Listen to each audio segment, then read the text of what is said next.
Mark Alati's Marquee stud knows what it takes to take a yearling through a yearling sale and on to racetrack success, having prepped Red Zell, the dual Everest winner.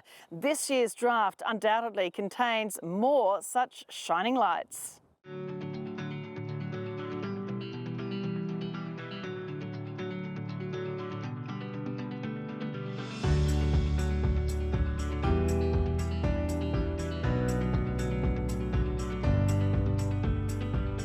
Marquee stud, as I mentioned, of course, Red Zell is a big claim to fame, but you have a really great record, particularly winners to runners, statistics of the horses from your farm. Yeah, that's right, Caroline. Obviously, Red Zell, he was a big ticket horse for us. I bought him as a Yearling, so he spent, I suppose, his formative years at the stud, and he was a lovely horse at the sales. My kids don't let me forget that I sold a horse for $120,000 that went on to win about $16 million. They don't let me forget that, but it's obviously a good advertisement for the farm. But also horses the likes of Paris Dior, Malfi Prince, numerous stakes placed horses, and I would think that winners to runners from Marquee stud, we'd be right up there with the best, I would imagine, percentage-wise. All right, well, let's have a look here at the draft for the 2024 Easter Sale, and we start with lot 65 by Lonhro from Hetaira.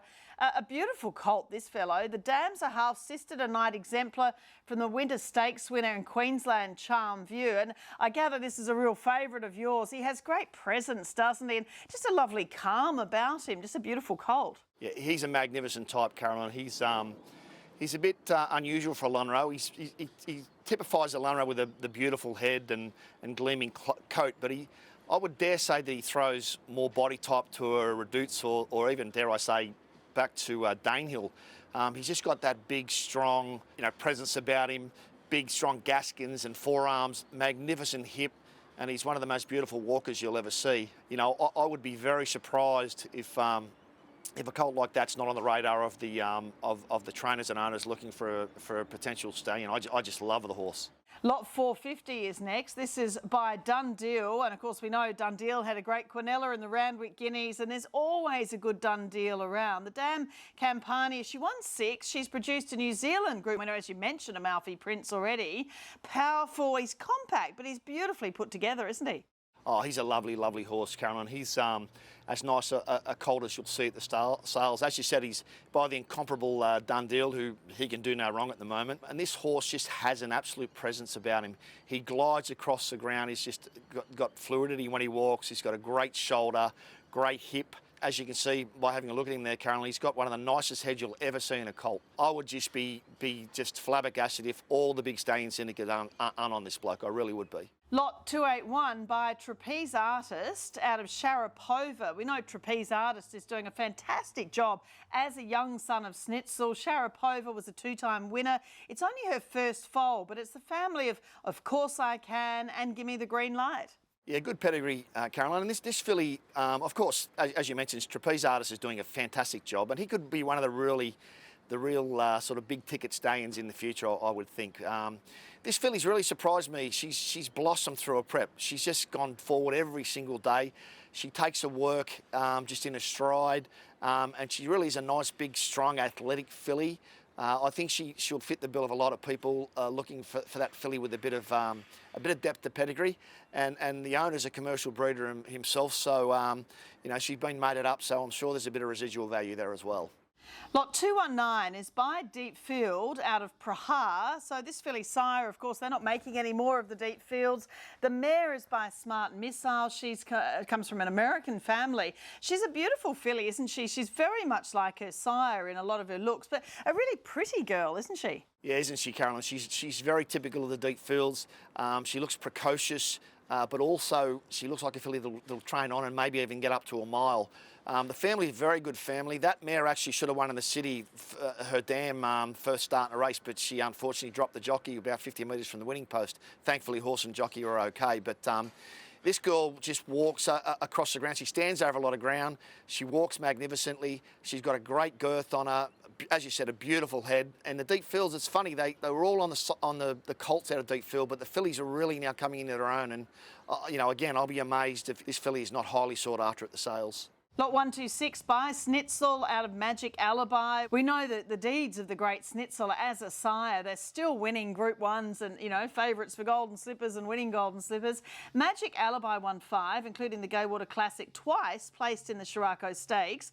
Great action, lovely length of rein, and a bit of length to her. She's a gorgeous filly, isn't she? Isn't she, Caroline? She's straight off the good Snitzel production line. I mean, he's a superstar stallion, as we all know. But arguably one of the best sires that we've ever seen in this country.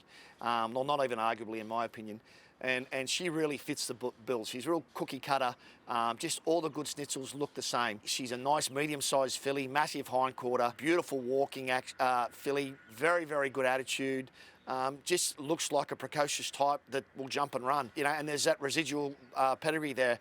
You know, what would she be worth, Caroline, or her future progeny if she could come out and win a stakes race, and hopefully for the new owner she does. Lot 468 is a filly by the Golden Slipper winner Capitalist, who's doing a great job again as a young stallion. Concubine the Dam, she's by Redout's Choice, who's just the greatest broodmare sire of the modern era. A half-sister, the Dam, to Knight Exemplar, again, the Charmview family. Just a beautiful, typical Capitalist, isn't she? Isn't she, Caroline? As you said, that the family is very close to my heart. Her and her Terra are both, I raced them both, and I raced their mother Charmview, so it is close to my heart. And this Capitalist, well, he can do no wrong.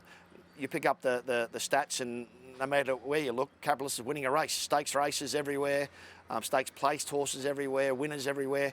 And this filly is just a big, strong example of a Capitalist. I mean, she almost looks like a colt. She's got a great, deep girth on her, beautiful hindquarter on her.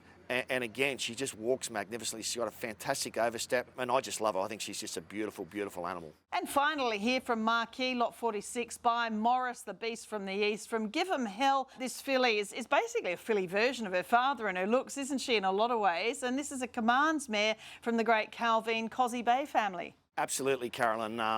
Actually, her half-sister, a horse called Fallen, won recently for Peter Moody. I'm fortunate enough to still own her. She's just a really, really nice type filly. I think she'll be more a 3-year-old type. She stands over a lot of ground and really gets through when she walks. She has amazing balance when she walks. And as you said, I mean, Maurice, well, he can do no wrong either. Like, he can get a sprinter in Mazu and a superstar stayer in Hitotsu and everything in between. So she's, from a pedigree point of view, from a type point of view, she'd be right up there with the best Maurices, I think, in the sale, without doubt. And looking at Easter, obviously it is where the biggest buyers all get together and the highest prices. And how do you see your draft fitting into Inglis Easter this year? Of course, every one of these yearlings thoroughly deserves to be there.